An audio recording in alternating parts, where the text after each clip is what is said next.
Bible reading for relaxation and a good night's sleep. Genesis 2. So the creation of the heavens and the earth and everything in them was completed. On the seventh day, God had finished his work of creation. So he rested from all his work, and God blessed the seventh day and declared it holy, because it was the day when he rested from all his work of creation. This is the account of the creation of the heavens and the earth.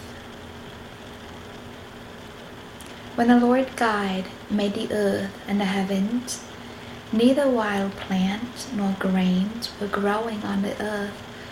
And the Lord God had not yet sent rain to water the earth, and there were no people to cultivate the soil.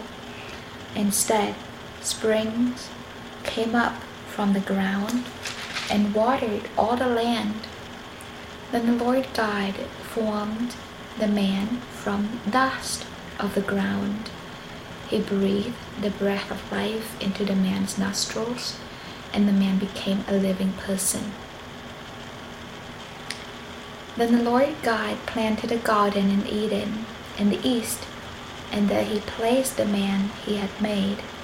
The Lord God made all sorts of trees grow up from the ground, trees that were beautiful and that produced delicious fruit.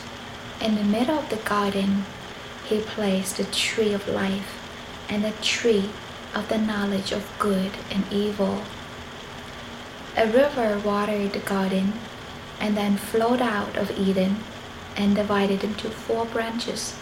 The first branch, called the Pishon, flowed, I don't know if I pronounced it right, flowed around the entire land of Havilah, where gold is found. The gold of that land is exceptionally pure. Aromatic resin and oxen stone are also found there. The second branch, called the Gihon, flowed around the entire land of Cush. The third branch, called the Tigris, flowed east of the land of Ashur. The fourth branch is called the Euphrates. The Lord God placed the man in the Garden of Eden to tend and watch over it. But the Lord God warned him, "You may freely eat the fruit of every tree in the garden, except the tree of the knowledge of good and evil. If you eat its fruit, you are sure to die." Then the Lord God said, "It is not good for the man to be alone. He will make a helper who is just right for him." So the Lord God formed from the ground all the wild animals and all the birds of the sky. He brought them to the man to see what he would call them, and the man chose a name for each one. He gave names to all the livestock, all the birds of the sky, and all the wild animals. But still there was no helper just right for him.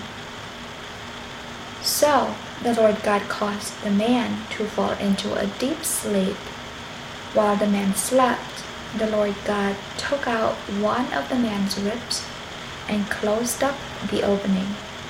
And then the Lord God made a woman from the rib, and he brought her to the man. At last the man exclaimed, "This one is bone from my bone and flesh from my flesh." She would be called woman, because she was taken from man.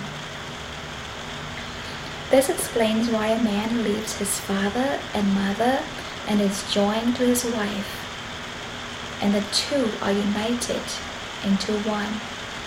Now, the man and his wife were both naked, but they felt no shame.